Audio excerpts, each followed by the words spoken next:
baby's sleeping. Now, today, we have Carl Tiny Williams. Carl is a world champion in cycling as well as jiu-jitsu. That story is insane. His jiu-jitsu story can't be topped by many.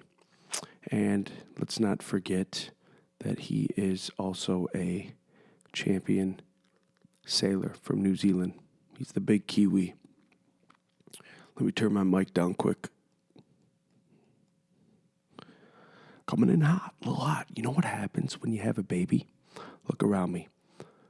Piles of towels and blankets come out of nowhere. Laundry never ends. You have bottles all over. That's from this morning. There's her water from last night. It just never ends. And I am now realizing that, so I have to be quiet. Because Lord knows the dragon comes out if you wake your child up mid-nap. Okay, so this episode is brought to you by Soltara Retreat Center. This is where I met Carl. Let's go back to when I met him in the hotel lobby. Now, whenever you're going on a retreat, especially in a foreign country, the meetup at the hotel lobby is always an awkward one. And I just got done going to the bathroom. My wedding ring falls off my hand while I'm drying my hands. I get those groove rings that are made out of rubber. So sometimes it'll come off, and it always happens when I'm on a trip. Go figure. Last year in Miami, I lost one. I've lost like 3 or 4 by now. Yeah, I lost one in the ocean last year. This time, not as exciting. It was in a Costa Rican Holiday Inn bathroom garbage can. So I walk out, and all of a sudden, I'm introducing myself to Mitch, who's got his Metallica shirt on. Go figure. Listen to last week's ads, and you'll hear my story about Canadian Mitch. He's hilarious. That's on the Dorian Yates episode. So I'm introducing myself to Mitch and Griff. These guys ended up being 2 of my roommates, and then Roman, the crazy German. So a shadow starts casting its way over top of me and Griff and Mitch. Mind you, Mitch is also around 6'4". In comes the Clodhopper King. I look behind me. I see nothing but tattoos. I feel like I'm about to be kidnapped by a white gang member. It's Tiny Williams. He introduces himself. You just feel this auric field of positivity and love. There's Tiny. He introduces himself, and then his girlfriend, Carly Fever, phenomenal artist. You guys, she does taxidermy on steroids. Let's put it that way. Follow Carly Fever art. She is on another level with her skills. It's so cool because she like kind of how hip hop artists or comedians do like a special. She has waves and installments, I guess you could say, of her taxidermist art. So it's pretty incredible. Go check out her Instagram. It's hopping. Back to the ads. Okay, so Tiny Williams walks in, shaking his hand. We end up taking separate buses to get to Soltara. And we get out, and this dude's already breaking down a sweat. Like he's ready to go. So we end up talking back and forth, and immediately our poolside conversations were story after story after story. We couldn't even get through them all on this episode. Tiny's story about the Olympics in Olympic Village. I don't know if he told this story, but him and his friends, they saw Kobe Bryant walk in. This is during the, 2012 Olympics. And Kobe Bryant walks in, and they were guessing what he was going to get. He goes to McDonald's and gets just a pile of cheeseburgers, literally a pyramid of cheeseburgers. Because when you're in the village, man, everything, it's free reign, whatever you want. Yeah, he tells some incredible stories.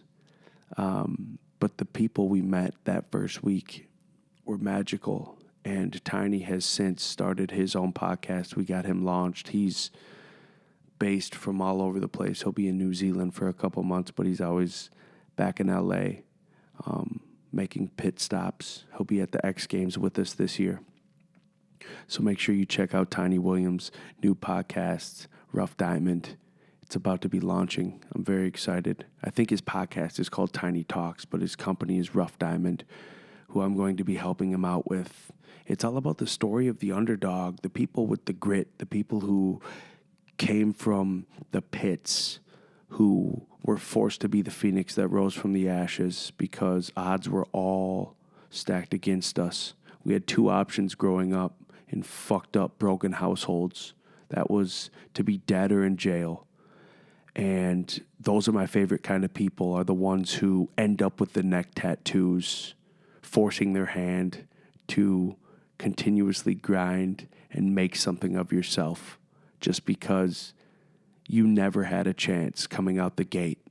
So many people walk our planet who end up sociopathic, who were born on third base because they got to skip the first two. And that's where character comes from. That's where grit comes from, are the people who are those rough diamonds, the ones who never had a chance. All odds were stacked against them. And they came out of it. And they win. And I win by my relationships that I build with people because we vibrate on the same wavelength. We have seen the dark days, and we've strived to get past them and make something of ourselves. We don't do it for the recognition. I do it for the relationships. I do it because I'm a glue piece who loves to connect the Tiny Williams to the world. That's why we do it. Anyone doing it for other reasons than to connect with one another, I question their motive. Conversation rules the nation. I always say that. Kendrick Lamar said it best. And it's something that can push us past the bullshit and the offended attitude of our planet right now. Nothing's good enough. We live in a comparative society. We owe it to ourselves to be great. And how we do that is when we connect with one another. What I'm going to be doing is every Monday, I'm going to go live with my ads because often and lately my ads have grown legs and turned into something that I've always wanted them to be. This is my time to talk to you instead of our guest, getting the story out of the guest, which we all need. It's my time to get real, especially on a Monday. Mondays are my favorite day. I talk about that quite often. When you quit fearing Mondays and you make Mondays your bitch, in a sense, you come out the gate owning the week. You can't be stopped. There's nothing that can stop you. Over these past 8 months, 9 months, having my daughter,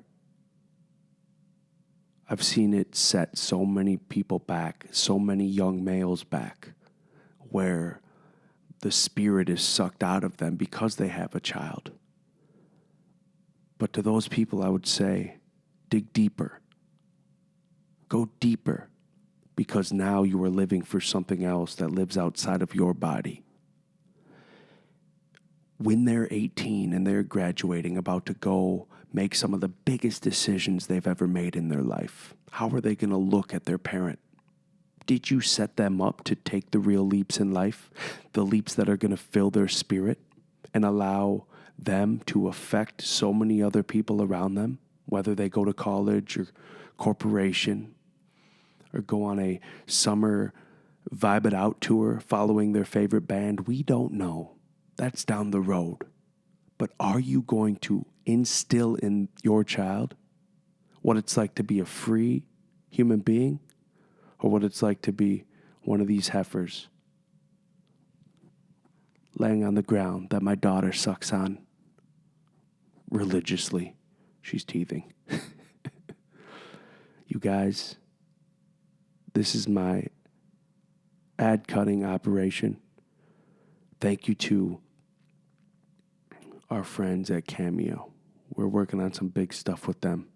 Zach Oley, he's always been supporting since day one. We're going to be watching the Vikings game tonight. It's a big week. Big week. Monday Night Football against the Seahawks. If we started the playoffs today, we would be in along with the Seahawks. We would be playing the Bears in the first round. That's scary. They're looking ferocious, especially with what they did to the Rams last night. Okay, that's enough about football. I love you guys. Let's go conquer the day. I got to go wake my child up. I got meetings. Peace out. And I'm gonna be high as a fucking man. And now, the stationary astronaut. Check. Carl Tiny Williams, former Olympian. How are you, sir? I'm good, Nick. How you going, mate? Thank you. When I met you in the hotel before we came up here, I didn't know what to expect. I just saw a tatted up dude, neck tattoos, might be a serial killer. Wasn't sure. And then come to find out you're a world champion in multiple sports. Yeah, well, with a Kiwi accent. That's fucking incredible. Yeah, man. Thanks. I didn't know that Kiwis were so respected in the form of sailing. Yeah, it's our, Brazilians have football and New Zealanders, we have sailing for sure. Yeah, it's a big sport down there. And it's, I grew up, man. It was like from day dot, 3 days old, I was out on the water sailing with the family. That's kind of the go-to sport in New Zealand, right? Yeah, that and rugby. And rugby? Yeah, and rugby is the other big one. But we've got a strong culture and heritage in sailing, a lot of really long line of success down there. So incredible pathways and infrastructure as a sport. You can go a really long way. Like I was professional by the time I was 16 years old. Yeah. You had remarked that you were a protege. So was that because of your parents and your upbringing, or was it a coach, mentor that put you in the right direction, or was it just expected out of you because you're a giant? Well, before I was a giant, I was still tiny. No, it was definitely my family here, the lineage of the family. It's what kicked it off. My mum has taught 35,000 people how to sail on her own down at a sailing school in New Zealand. So 50 years, she's kind of become a household name down there. And then as I came through and took more of a competitive route through the sport, mentored by some of the greats, and then my size definitely helped me get into it early. So by the time I was 16, Peter Blake, who's kind of like the Magic Johnson of sailing, wrote my headmaster at high school a letter and said, yeah, Carl's not coming back to school next year, he's coming with us. And so that was it, and away I go. Were you a world champion in sailing before being an Olympian or post? Prior, yeah. So, and there's multiple different classes in the Olympics, but there's one class in particular that's really suited to the professional sailors. It's called a star class. It's a 2-man boat, huge in North America and Europe. Not very there's none of it in New Zealand. So the whole time that we were doing that, we're based overseas, and in Spain, correct? Yeah, in Spain. And it's a bit of a funny story actually, because I'd been, by that point, that was 2006, I'd been a professional sailor for sort of like 8 years, and I had a bit of a sporting midlife crisis. I decided I wanted to go to the Olympics, and so I tried to hand in my resignation at the America's Cup. And my wife politely sort of sat me down and said, honey, this is great, but what the fuck are you going to do at the Olympics? And I went, what do you mean? And she's like, what sport are you going to do? And I went, well, I don't know, I haven't figured that out yet. And so I literally started going through a process. I approached a whole lot of different federations, rowing, kayaking, swimming, while I was still a professional sailor, and started training and sort of trialing for these different sports. And I got a fair way down the road with rowing and kayaking. And swimming refused to let me quit my job sailing. They were like, no, we can't do that to you because there's no money in swimming. And I was pretty dedicated to going to the games. And it was kind of what happened is that I was pretty dead set. But the team, Oracle, that I was with at the time, they're like, how about you come back and do one more event and see how that goes, and then make a decision about whether you still want to leave for your Olympic dream. And so I was like, okay, I'll come back. So I went back and did one more event in Spain, and we won that event. It was a good time. Big after-match party. Everyone's, and I get on the phone to my wife. She's like, what do you think? How do you feel? You think you're going to get back into it? And I said, nah, I still want to go to the Olympics. And she's like, oh, shit, okay, it's a big call, but whatever. And I was standing there sort of minding my own business at the award ceremony, and an ex-teammate from a long time ago came up to me and he's like, hey, Tony, how's it, bro?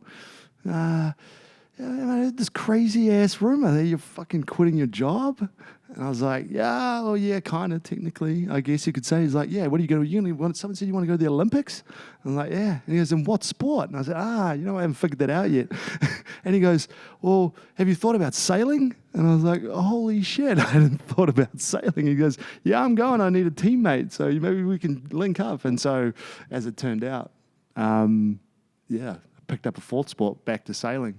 And in our first year campaigning for the Olympics, we won a world title in San Francisco in a 110 boat fleet. First Kiwis to do it in 125-year history. So it was pretty sick.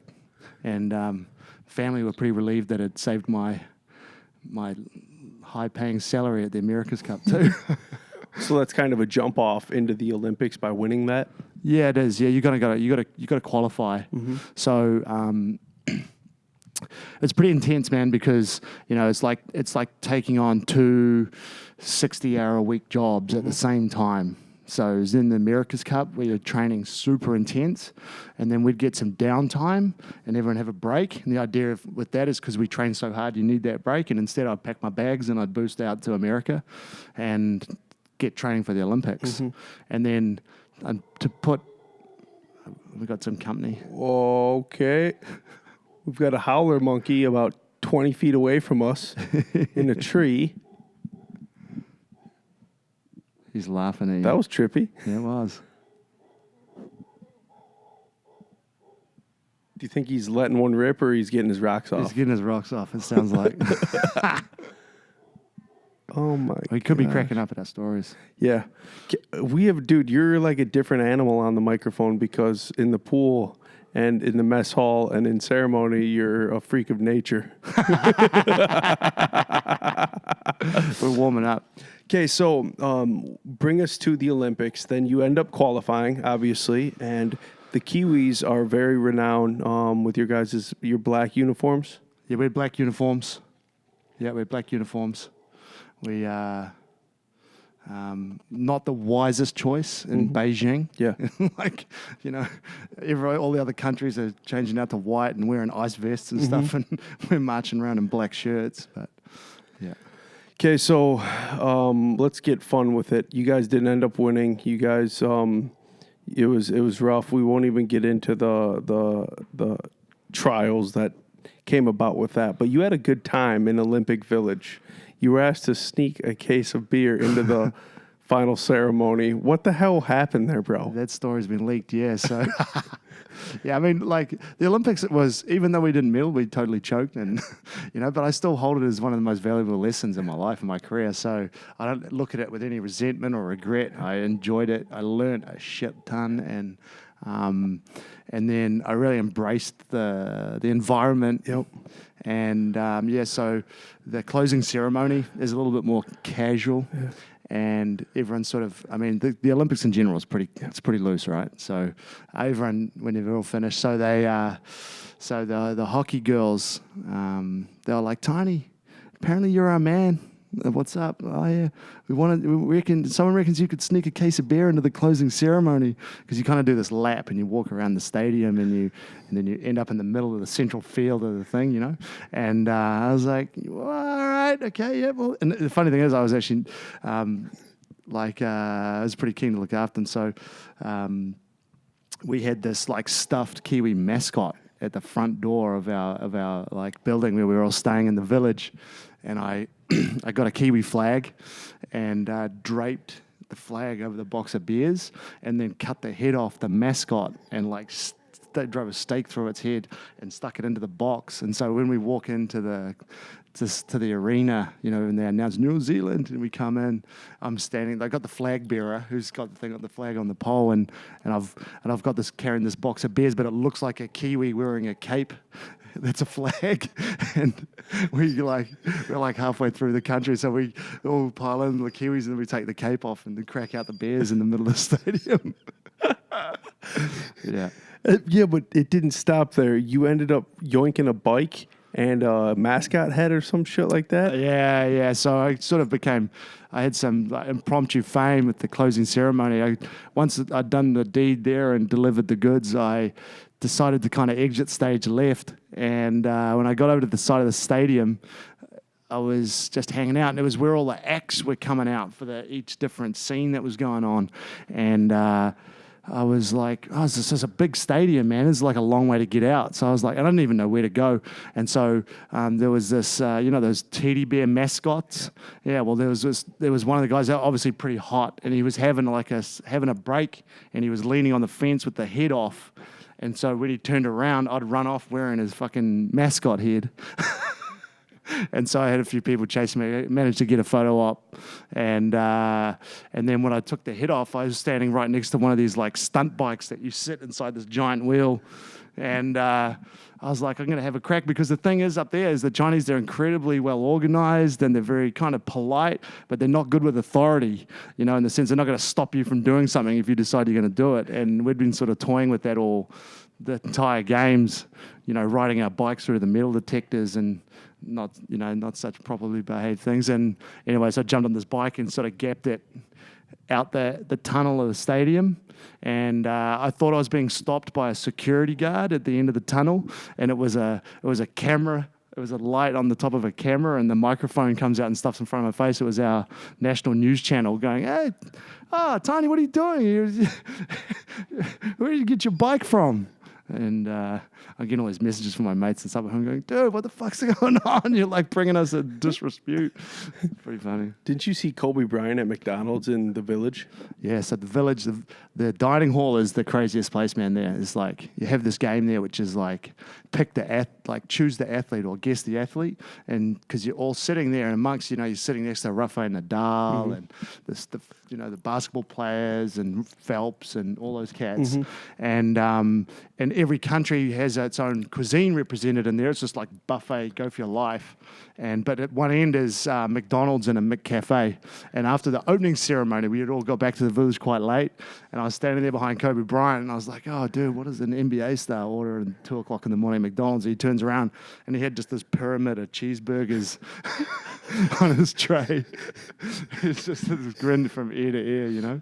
So did it just become a fuck fest between all the athletes? It's pretty out of control, dude, to be honest. They just, like, you got athletes that are there that they've trained 3 years, they've committed their life to this thing. They compete on the first day. They might be like the lowest seed. They're competing against the first seed. They get done, but then they're going to party for 3 weeks. So you got athletes in the Village that are still trying to aspire to their life's like greatest aspirations of winning a gold medal, and then you got some reprobate just who's been on a bender for 3 days, And so they've got volunteers handing out condoms, and it's crazy. Everyone cuts pretty loose.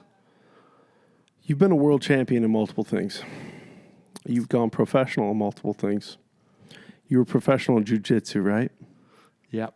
And you ended up, when you were pro, did you end up sparring with Mark Hunt prior to your world championship or after? Both, yeah. So it's continuous. Yeah, it was continuous. So his sparring with Mark was a big part of was a big part of what developed the work ethic to get there, because I was like, Mark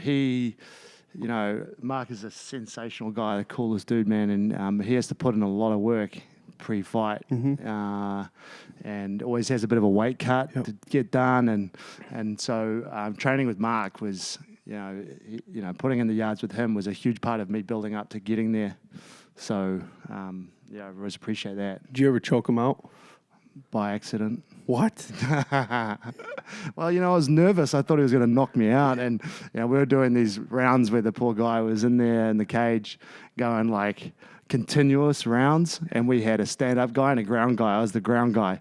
And so, he'd just done a full round with the stand-up guy, and we're like 5 rounds deep. And I get in, and, one of his things that we're trying to work on was like, he gets lazy at guys getting on his back, so the trainer's like, get on his, try and take his back, And I got there, and I was like, holy fuck, what do I do now? Because, once you get there, you got to do something or you're in danger. And so I kind of put a bit of a choke on, and I didn't put him out, but it was enough to sort of, him to ask me nicely to stop. And, but I paid the price later. I got a pat on the back from the trainers and went, oh, well, dude, you're the first one to try.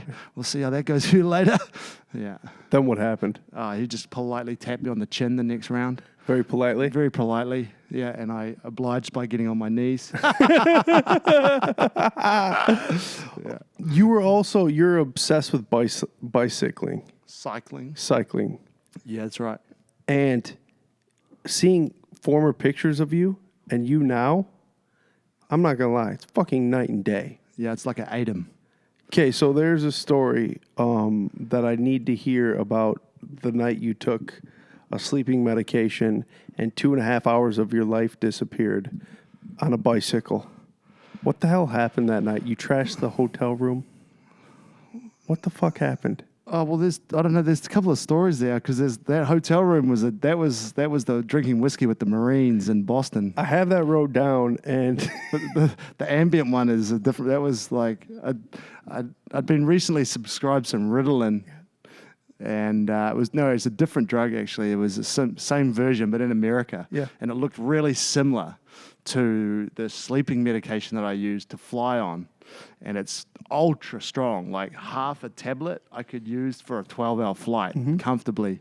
And I was pretty manic back then. I was not sleeping a lot. I was like training my ass off. And I used to train so hard and I was traveling so much that I used to wake up in the morning and not know where I was.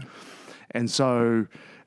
it'd take me half an hour to like piece together where I was, what I was meant to be doing that day, who I was meant to be talking to. So I had this trick where I'd go to bed wearing what I had to get up in. So when I woke up in the morning, I'd look down and I'd go, oh shit, cycling gear, cool, I'm meant to be going riding.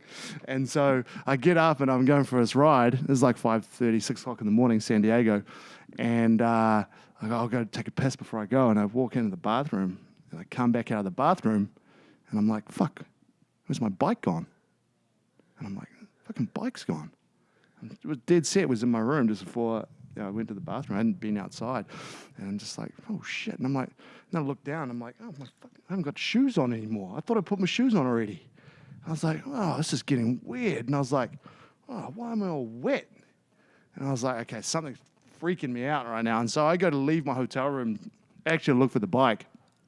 And there's a light at the end of the corridor that's a window, and there's daylight coming through, and I'm like, holy shit, I thought it was dark. And then I look the other way, and there's my bike leaning up in the corridor of the hotel against the wall with my shoes clipped to it and my helmet, everything that I was missing. And I'm thinking, why the fuck is it out here, the light? And I go to my computer and check my computer on my bike, and I'd been for a ride. I'd gotten up, gone for a ride, come back, gone to the bathroom, and forgotten that entire 2.5 hour ride. Like the entire thing. Because what had happened is that I'd put out this medication thinking it was my new medication, and dropped the Stilnox, which is this like ultra powerful Ambien. And, like I said, half is good for 12 hours. I took 2. And, there you go. So I didn't murder my grandma or anything like that, but I rode down through the freeway past the airport in San Diego, managing not to kill myself. But you found yourself in so many different situations. Yeah, we were talking the other night about your West Coast ventures because you live in New Zealand, so you fly into LA a lot and you do work in LA. It's like home away from home up there. Yes, but the East Coast rang true as well. And about this Boston investor, and you guys would take flights just to go eat in friggin' Spain. Yeah. and you guys would play this game on the airplane. Can you explain this game to us? Yeah.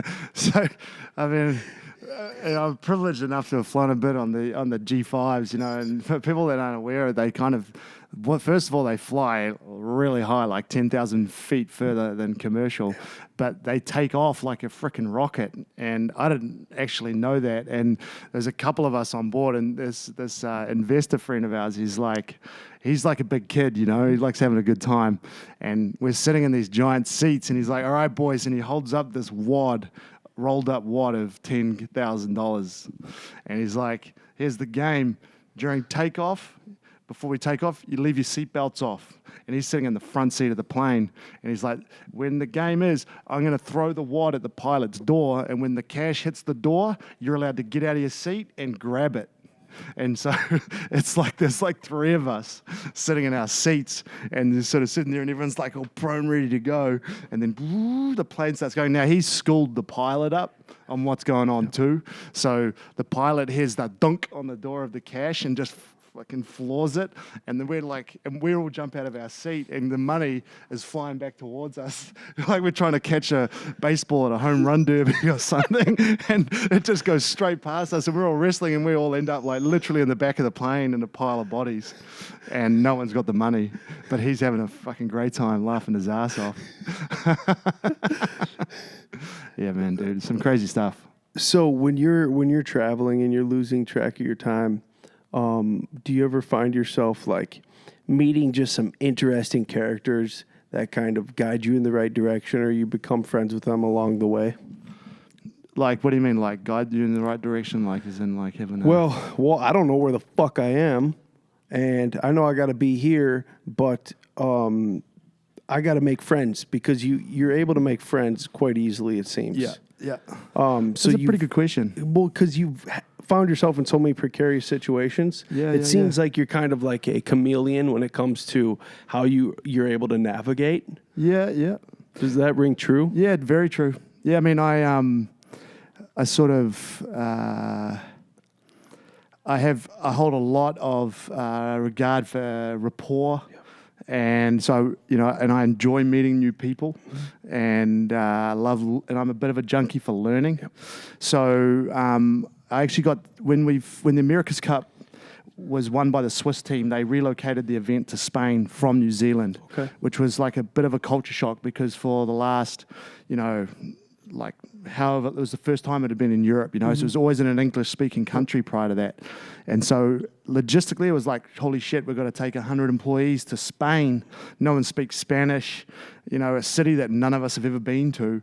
And the team were like, Tiny, you got to go up there and do the recon for the company. And I was like, all right. So I flew up to Spain. I was the first guy on the ground up in Valencia.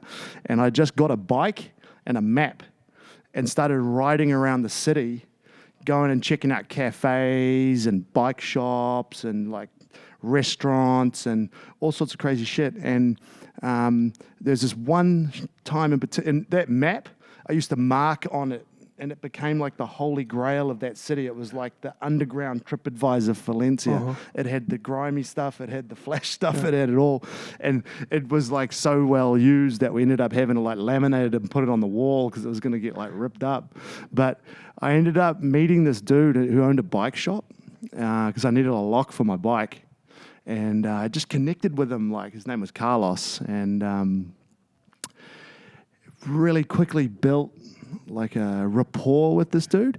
And we started spending a bit of time going riding. He'd take me out to dinner, and then slowly as things came, basically he had like the key to the city.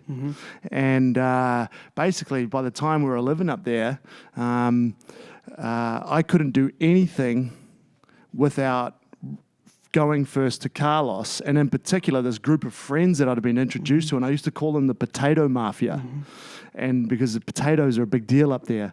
And so Carlos, he owned a bike shop, and in this group there was like a federal police officer, there was a restaurant owner, there was a car dealer, and there was a potato farmer.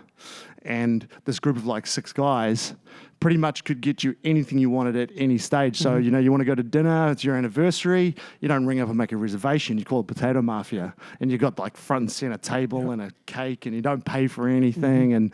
And so that was, so I had a pretty cool time in Valencia, actually, courtesy of the Potato Mafia, meeting those cats, yeah. Not always what you know, who you know. 100%, dude. You have this triangle that kind of guides your life, especially in the being a professional in so many ventures. Could you explain this triangle? Yeah, the triangle. So I guess without getting too deep, I had this kind of obviously changing from different codes of sport and doing different things. I was like, well, there's obviously a pattern here. And I was like, you know, if I can identify the common denominators through all these different codes, maybe I can start to share that knowledge and also guide myself in learning new things, because it's really what I like doing. And so, and I have a theory that if you have a concept on how to do something, and it's fundamental and it's correct, it will be resembled in some way in nature. You know, so there's a lot of things going on in this beautiful world, and because we're all a part of nature, and so if something's really unnatural to do, or there's no sort of synchronicity with the way the world works, then it's probably short-lived, you know, or it's artificial. And so I was like, right, how the fuck do I find something that's to do with sport and performance and nature? And I was like, I guess maybe maths or physics or geometry or whatever. And so I started like just drawing shapes one night, like if some sort of like mad scientist, until I found the triangle. And I started diving a bit deeper into the geometry of a triangle and it being equal and opposite at every point. And it's obviously got a lot of spiritual symbolism. And then I was like, then these 3 points of it started pointing out to me. And I was like, right, what are the 3 fundamental pillars for me with everything that I do? And those things are people, environment, and culture.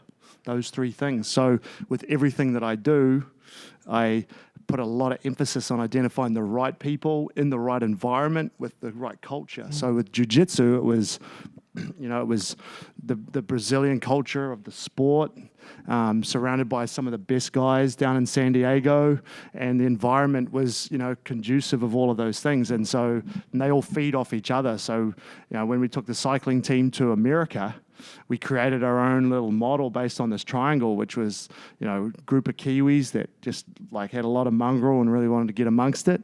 The culture was our own Kiwi culture that we were bringing to America, like no high-fiving and wearing black. And yeah, that's an interesting story. You guys had rules where you had to pay in if you gave high fives. Yeah, we had high. So, you know, we like to celebrate our successes, but Kiwis in general are pretty humble, you know, and we don't like to glorify things that aren't worthy. And so we'll celebrate when the time was called on. But we found that the Americans that we were competing against were they're high-fiving to get out of bed in the morning. Yeah, bro. Yeah, bro, yo. And it wasn't that, it was just so, it was sort of like it was just this like, we wanted to be a bit more grimy, a bit more like mongrel is what I actually called it. And so the team rule was, we had a thing we called the fine system, and it was a board in the trailer that basically there was a list of rules that the guys governed themselves with. So I didn't have to be like, you know, as the manager of the team, I didn't have to just be a nagging asshole the whole time. It's like, if you turned up late, you know, if we're sitting here now and there's like 10 of us and there's meant to be 12, 2 guys turn up 5 minutes late, so one of the boys just go, yep, fine, late fine, that's it, $5, and it get written up on the board. Or if we were in, you know, we're at an event with sponsors and someone dropped the F-bomb, it'd be like swearing, fine, $10. Yep. And then the high five though, that was the mind fuck, dude. Yeah. That won us races straight For up. real? Oh, dude, it did, because like these our opponents, these American teams, would be like, it just completely fucked with their head. It just defied all logic. It was like, what, you're not allowed to breathe? You can't high five? And they'd come up to me and say, why can't your guys high five? I don't know, you ask them. And so it got down to the point where people would try and trick my guys into high fiving. Ooh. Yeah, it was real good. But the thing was, is that all that money went into a pool that we'd go and shoot guns or race go-karts as like a team building. But that was the essence of our culture. That was the nucleus of our culture, and it was governed by the guys, you know. So that was pretty cool. That's pretty cool. Weasley-ass Americans. Weasley. How long were you an Oakley athlete? Oakley, they sort of supported me for the majority of my sailing career, probably, 10 years. Really? Yeah, at least. Maybe more, actually, 12, 13 years. Now, when they sponsor you as an athlete, do they also sponsor the entire team? Or is it kind of up to you and your own PR campaign to go out and get it?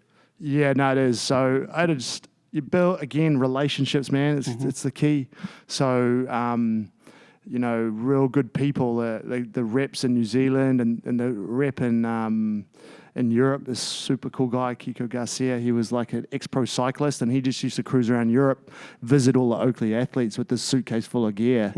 And after I switched from sailing, which was technically, I guess, what they were supporting me for, into cycling, and when I launched the team, I basically just went in front of Oakley and just said, like,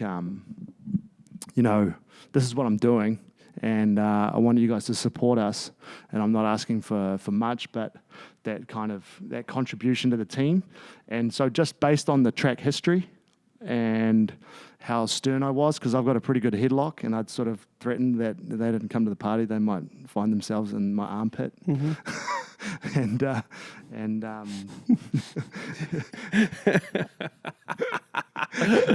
But I'm not sure that's even a metaphor. Nah, man, but it's like, with sponsors, the old days of sponsorship are kind of gone now. It's about like that relationship that you have with them and the content that you can provide. And so when we were closing a really big deal, like a couple of $1 million deal with the cycling team, it was pretty much across the line. I wasn't actually at the meeting to sign on the dotted line. That was my business partner. And I get this call, I call in and, how are you guys going? Oh, have you signed up? Nah, yeah, there's a delay. They want another meeting. No, we've done it. We've closed the deal. Yeah. What's going on? Oh, we're all out here. We've got some more things to talk about. I'm like, tell you what, tell everyone to wait there. I'm coming out. And I went out there and I walked into the boardroom in my T-shirt and shorts and tats out, just by being authentic.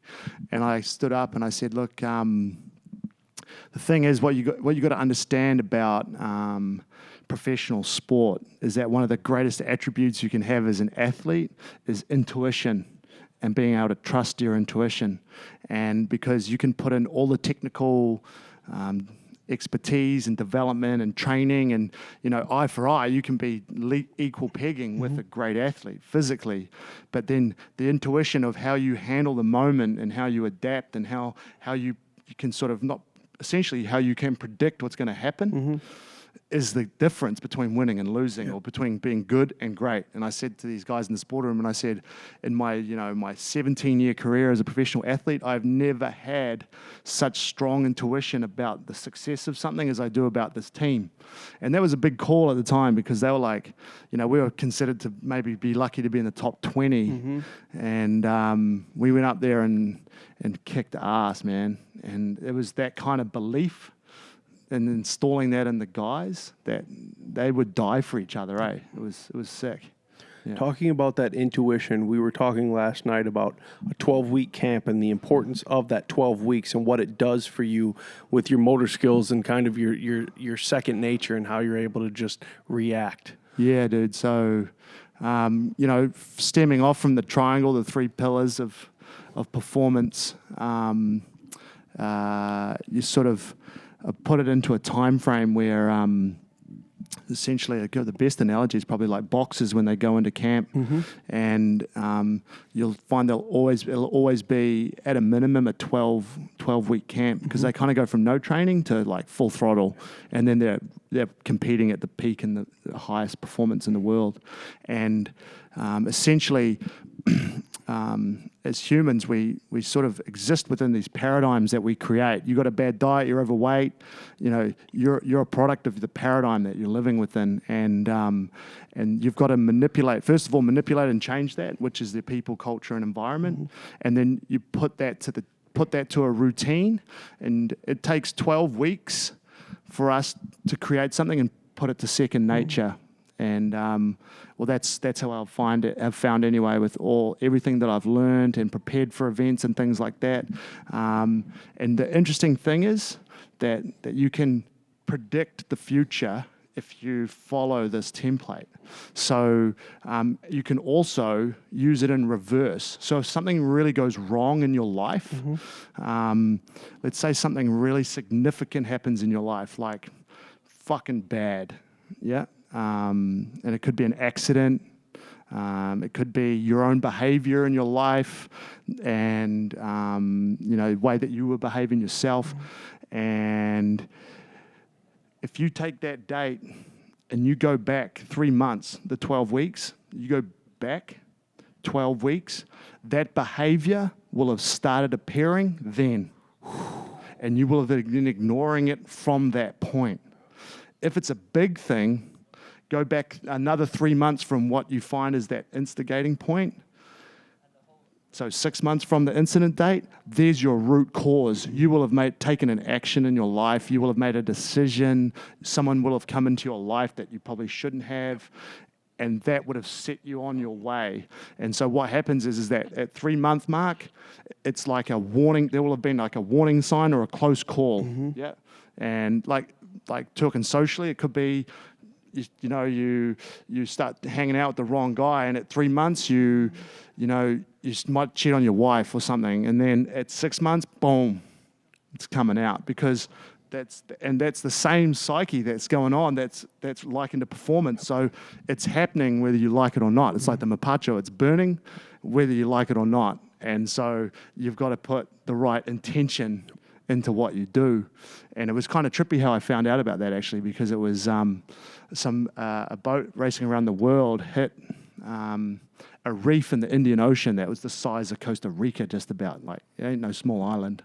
And it should be impossible in the laws of seamanship for that to happen,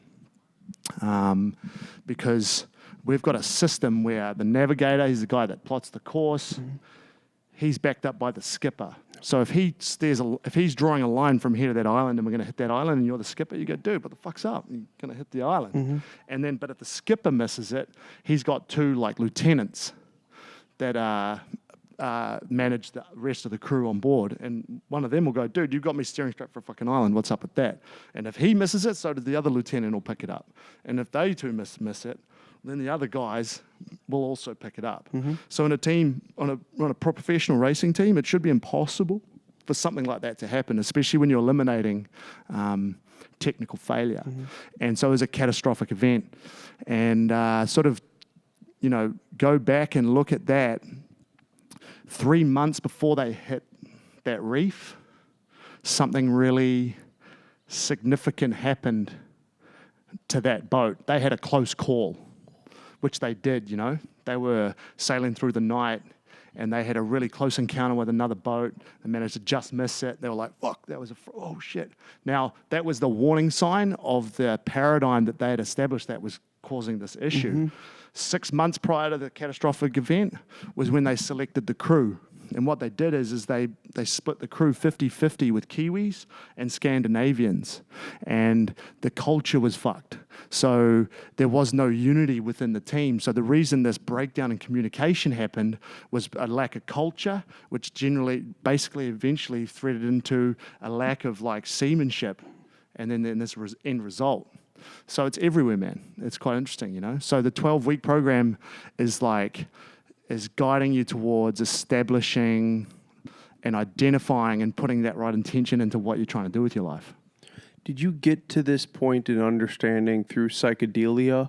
Did you get it through your 10-day Vipassana retreat in Thailand? Where did this come from, or have you always kind of been a philosophical bloke like yourself? Yeah, I've always been super deep, man. I guess it's weird. Like I've been naturally a big guy, so I've never had to worry too much about the physicality of things. Been always physically and naturally able, and sort of like a gift of talent, I guess, or a curse in some cases. But so I've always been a bit of a deep thinker. But I don't know. It's the Vipassana last year and the ayahuasca. I mean, I had things. I've made my own large sacrifices in life, and I'm only 37 years old, and sort of changing phases as far as my perspective, and those things are a big part of that. But what's happening now is that I'm just, with the thoughtful process, connecting all these dots and finding these patterns, which is the sacred geometry, which is, the spirituality anyway, And so, just like putting things to the test and learning. I'm a junkie for learning, man. That's it, Well, you have a crazy story about your front leg tattoo regarding the shaman, our maestro, was tripping out on it, and then he told you the meaning behind it, and it related to exactly what you went through the night before. Yeah, so he doesn't even speak English. Yeah. And I had a pretty profound experience the other night, and I'd spoken to a few of you guys about what I'd experienced and sort of wrote it off to that. Had a much more intense moment last night, sent out the gate. But yeah, and he was today just in the...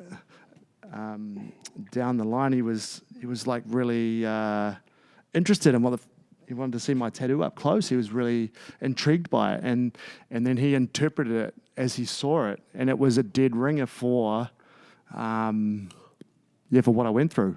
But crazy enough, he, what I also then had to explain to him is that I got the tattoo as a symbolism towards ayahuasca and the sacred journey over a year ago when I discovered it. So I sort of, I got a tattoo of a spiritual experience that I haven't had yet,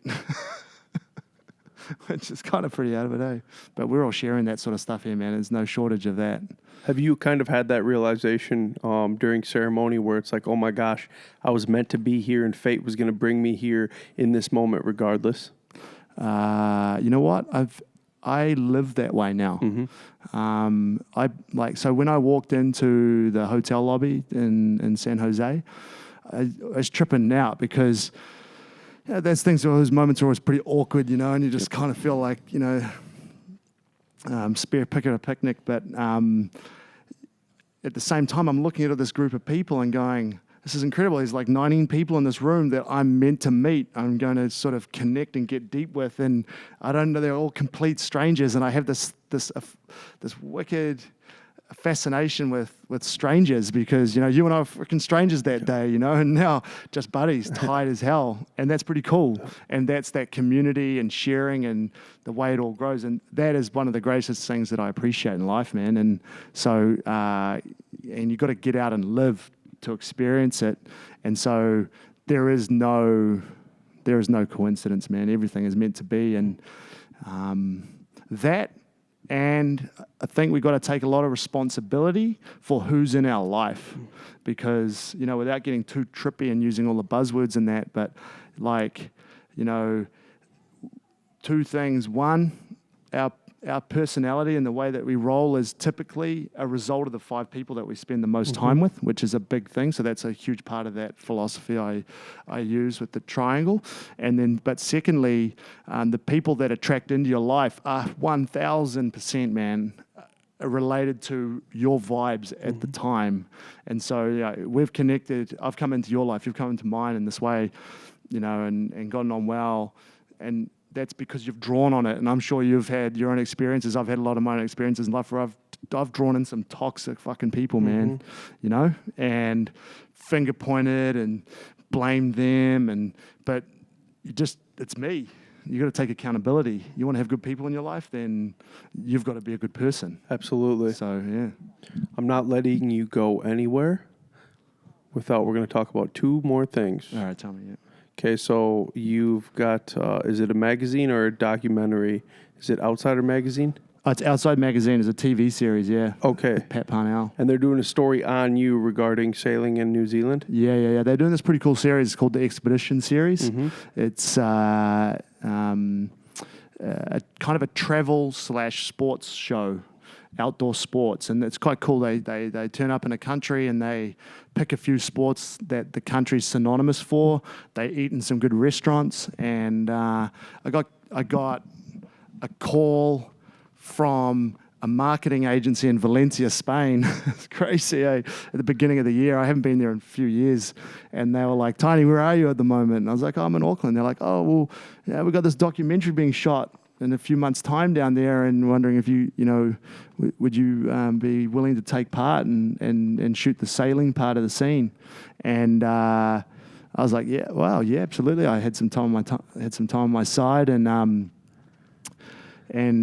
so they came down. It was quite cool, but it was interesting because what happened is a little bit like this is we were talking about sailing, but what quickly started to come out of the conversations was, okay, you got a bit more going on than just sailing, and I've got a lot of passion towards youth development and all that sort of stuff. And so I developed this program called Rough Diamond, which I'm just getting off the ground in New Zealand at the moment. It's a youth mentoring program, not based around sport, so based around social and emotional intelligence, and something that I was privy to with great pathways and mentors.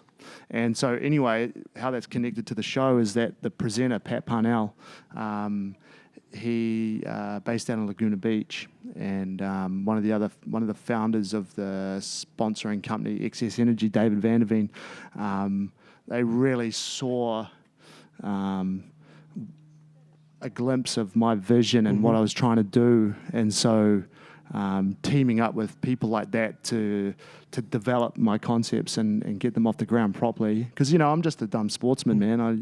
I haven't done no degrees or anything like that. I left school early, and I'm ADD and I'm a Gemini, so I don't like finishing things. Like winning and then going to the next thing. But so that's and this development program is kind of in conjunction with the mentoring and coaching that I'm trying to get into now with these 12-week programs, and yeah. I'm excited for you to kind of get that rolling, because it's going to be tailoring for high achievers and pretty much cultivating high achievers. Yeah. And you say that, I'm just a goofball. I'm just a sportsman. But the thing is going pro in one thing, okay, you're a lottery winner due to your abilities and your hard work. But when you do it in multiple sports, that's a consistency that is something that can lead culture. Yeah. You get my drift? 100%, dude. And you broke down your idea for me and what you're actually doing and planning on. It's very interesting. I'll let you kind of divulge that on a later date. When it's fully put together. Yeah. But I'm not letting you go anywhere, mother trucker. Okay. Until you tell me and the people the stewardess story. You're not going anywhere until you go balls deep on this story. This story is otherworldly and kind of going back to the fate basis. How it fucking ended up. Okay, so bring us into the night before. The night before the flight? Yeah. Yeah, so it was a looser stage of my life. Yep. And I was sort of on a bit of a party process at the time, and fresh out of rehab, right? Pretty much. Yeah, yep. Yeah, literally, yeah. And but I was sort of at that time in my life. It was a tough time because personally I was feeling the effects of a hard-fought career and a lot of travel and a lot of the things that come with that kind of lifestyle. But then it was all I knew. So what I kind of should have been doing is going to ground and working hard on, but that would have meant giving up the only thing that I knew, which at the time was the sailing. And so I was like, right, I'm going I'm going to go back to the Caribbean, which is a great place to go for someone in recovery. And so we're having a bit of a warm up before we left, actually. And but it was a couple of nights before we passed on some leftovers, some Charlie that we had left over, some party favors, some nose beers that that we obviously couldn't travel with, and it was sort of in good faith. It was like a nice gesture, and off we went. And you were getting hammed in the frickin'. So we're sitting in the lounge. Yeah. Me and a good buddy, and we were straight onto the path of destruction at this point. And so we were in the lounge early. We got there early just so that we could. Just some people get there early for security. No, get there early to drink the whiskey. Yeah. And so we were a bottle each deep by the time we got to board the plane. And we're like Mr. Smooth, chatting all the stewies up and getting gin and tonics, and everything's cool. But I guess we kind of started to turn a bit of a point where word spread through the plane that there were these two dudes down the back that were, we're both big guys. He's the same size as me, and we had like 3 seats each. And word spread through the plane that there's these couple of pretty loose units down the back. And we're just sitting there, and you just hear this, Williams, what are you doing here? And I look up, and it's the person that we'd obliged a couple of nights before. With the party favors? With the party favors. And he was a stewardess? He's working on the plane. And so he proceeded to return the favor at 30,000 feet. The give back. So it went full circle. Oh, my God. But it kind of opened a can of worms because we were now on another level. At 30,000 feet, we had sort of 9 hours to go on the flight. And the airplane's at 30,000. You guys are at like 50,000. Exactly. And we're higher and going faster. Yeah. And anyway, and so they, I guess probably in America there would have been some air marshal on board who would have come down and tased us and like cable tied us to the seat, but not the case in New Zealand. We only just recently put number plates on our cars down there. So, so he comes down and he's like, guys. Oh, this is actually after I went down and I stole the drinks trolley from the back galley on the plane, and then I went up to the front of the plane and grabbed a bottle of whiskey out of the cabinet from first class. No one was saying nothing, man, at that point. And I had the glow on, as we say. And he comes up and he's like, hey, guys, peace offering, take this. And just, can you shut the fuck up because we're going to get in trouble, And I was like, and he hands me this bottle of unopened mum champagne. And I'm like, yeah, it's time to celebrate. And so I just unwrapped the wrapper like I've just won the Formula One Grand Prix, in Monte Carlo, and just like pop the cork and spray down like I'm on the podium. All the guests, everyone on the plane's trying to sleep. The lights are dimmed, there's like, and it's just like getting hosed in champagne. And everyone's yelling, and it's like full commotion. And I just scull the last little bit of the bottle, which inadvertently gave me the hiccups, which I stuck with me for a few days. And that's kind of another story where that led to. But what happened is that we kind of got sat down, and we're like, we got to kind of lay low, man. We're going to get done. And someone started saying something to us in the seat in front about how it's jeopardizing their safety and all that sort of stuff. I was like, well, I'm not going to open the door to try and take a piss off the balcony, not up here, but I don't know what they meant. Anyway, and I turned and I said to my buddy, I was like, you know what? I'm so hammered that I can't even see the safety card. I can't read it. I couldn't even tell you where the life jackets are. And he's like, I know where the life jackets are. And he reaches down and he pulls out the life jacket. And I'm like, we're good to go. And he goes, not yet. And he tears the packet off and puts it over his head. And you've seen the photo. Quite a good pose. He's got a grin from ear to ear, you can tell, right? And at that moment, that was like peak. There were a few people watching going, nah. And I just had this thing come over me where I was like, oh, you got to fuck with them. And so I'm taking the photos, and I reach out as he's wearing it, and he sees my hand coming, and so he quickly tries to take the life jacket off. and because it's designed to go around your neck, and so most people, your neck's a lot narrower than your face or your head, and he got the life jacket to about where his ears and his top lip are, you know, and I'd pulled the cord on the life jacket, and it went and jacked up against his face and got stuck. So he's flailing around in his seat with the fully inflated yellow life jacket, and his face is going purple. And now we're 5 minutes in trying to lay low, and now we've got an inflated life jacket stuck to his head. Did you have to pop it? Yeah, I had to unscrew the gas canister. Okay. And the noise was pretty horrific, actually. And everyone's like, it was pandemonium. And the end of the flight didn't go too well with the hangover setting in, and they wouldn't serve us anymore, surprisingly. Seeing the pictures, you guys had rows of Jack and Cokes, all on your trays. We had this idea we put 3 trays down each, and then we filled every tray with as many drinks as you get on one tray, and then we filled them with Jack and Coke. And then we had a race from the aisle to the window, drinking through the Jack and Cokes. Yeah. It was a bowl of whiskey between the 6 rows, or the 6 seats. And it was pretty crazy. It was, not my finest hour, you could say, Nick, but it was, you live a little, hope they serve beer in hell. Well, I'm glad we got the youth part out of the way early. But but there's some crazy things, man. I was just that life jacket story reminds me of, sailing in the Baltic Ocean with one of the richest men in the world on his super yacht race boat. And I was down below. It was my job to, when you're sailing, you move weight from one side to the other. Yeah.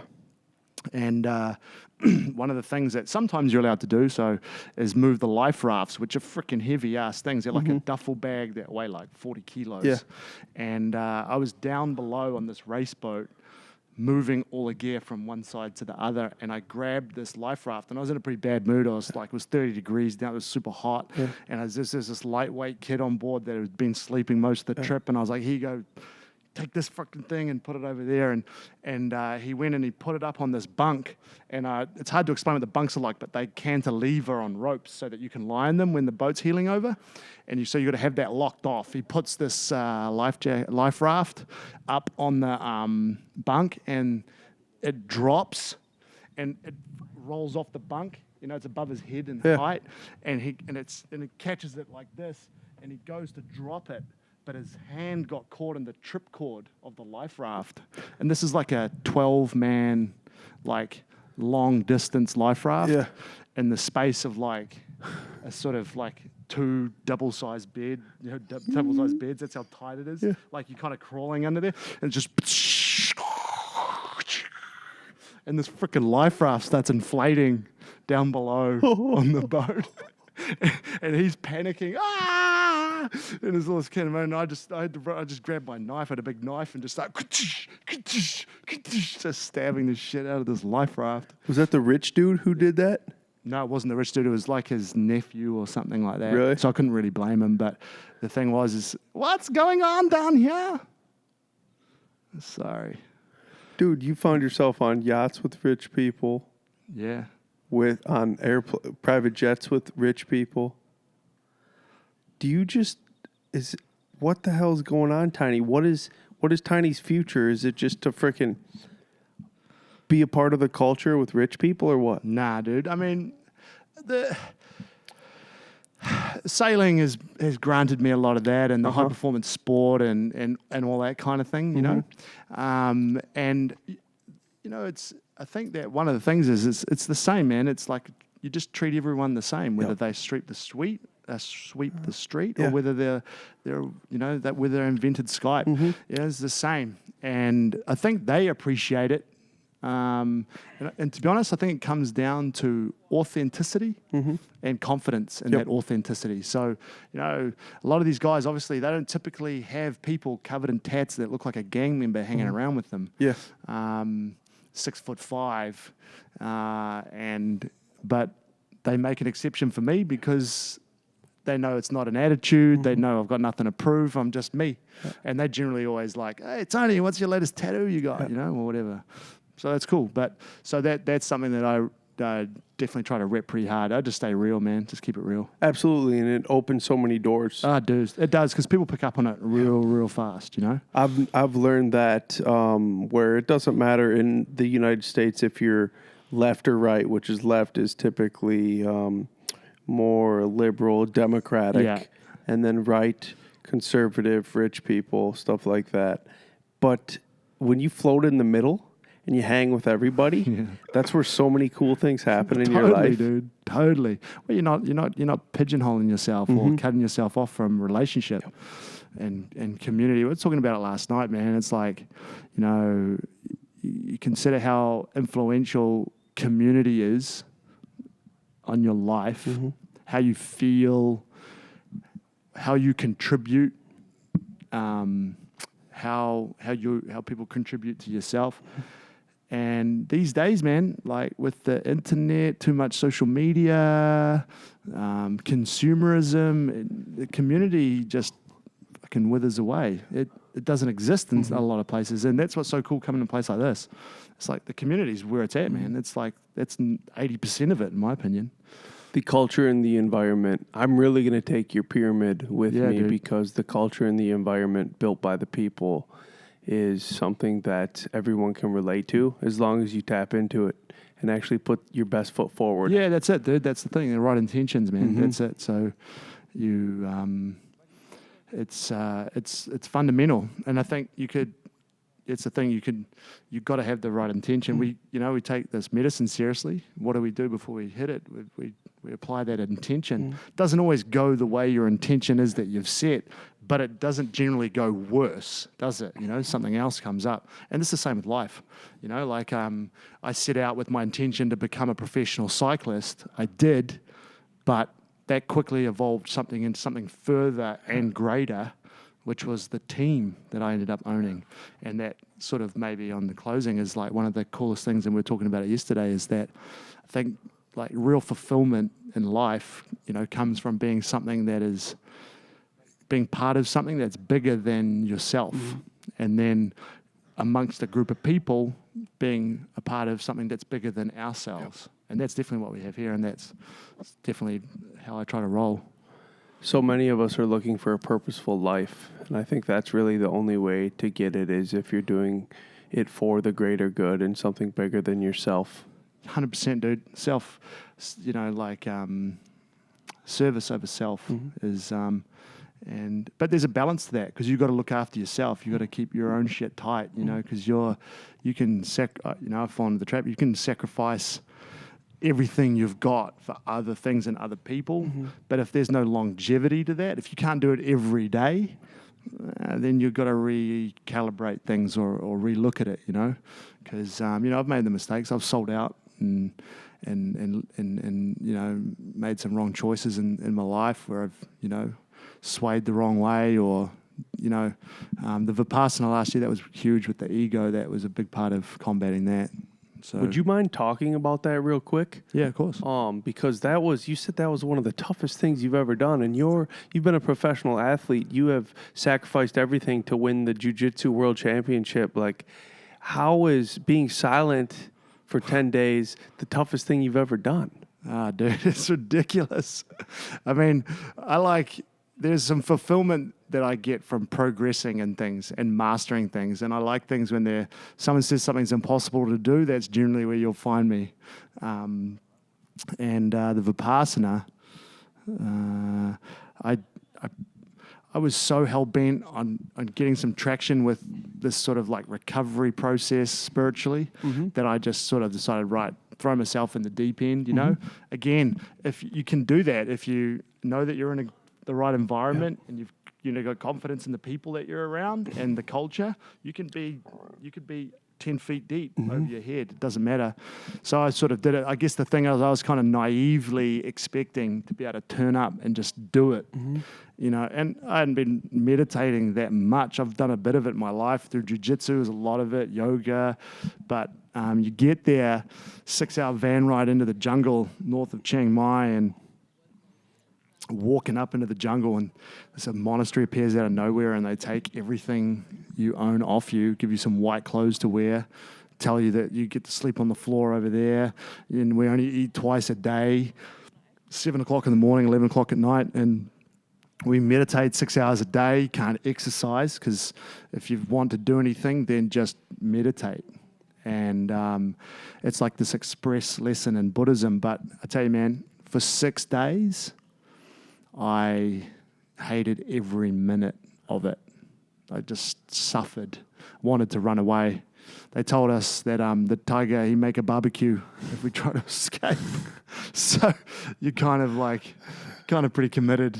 You know, I think if you've got a life crisis or emergency, they'll get a van to get you out, but otherwise. And then what happened is that, so you sit through these meditations like 2 hours long in the Dharma hall, and you've got to have real strict posture, no lying down. Yep. Can't point your feet at the Buddha. You sort of got to sit there cross-legged and meditate. And what I realized what was going on, there was this one cat who decided he was going to leave. He was like, screw it. He was like 6 or 7 days in. And he was sitting in front of me, and his body language was all tense and tight, and you could just see the frustration because we're not talking, you know. Yeah. And and when the meditation finished, I was still struggling, so I was still in a bad place. I looked over at him, and dude, he looked like a different person. You could feel his energy had totally shifted, and he turned around, and his eyes looked like he was on MDMA. And I've got a photo I'll show you when I finally got there. And what happened is you just get to this threshold where you're in your head. And you hear that, you know, I think Tony Robbins has that expression, if you're in your head, you're dead. And it's pretty true, man, but, you know, you just surrender to what's in front of you and where you're at and just let it be. And that's what happened. And so by witnessing that, it took me a couple more days to get there. But the meditation goes from like 2 hours of pain to like, it feels like a month. You've been meditating for a month, but it's only like 10 minutes long. Yeah. It's crazy. And it's just this release. And I washed a lot of demons out up there in the jungle. That's for sure. I mean, it was so profound that I'd love to say that I could do it again, but it scares the shit out of me, dude. Yeah, so we'll see. Gets you to a blissful state. Yeah, totally, man. But it is the polar opposite of the way we live our life at the moment. In general in society, in Western society. It's the polar opposite. And, you know, I'd lived a life hell-bent on success and, you know, felt that was why I was loved and you know, and obviously that's not the case because no one will really say that. You know, popularity may be the case with people, but, you know, what I learned when I was up there with the Buddhists was that you're loved, man, no matter what. And you don't have to be afraid of being alone like that, you know, which was kind of cool. It was pretty deep, man, because I was skeptical about the whole thing, and then I had an experience before the Vipassana, where I sat down with this monk impromptu. He started chanting and waving his smoke over me while he weaved this like cotton bracelet onto my wrist. Yeah.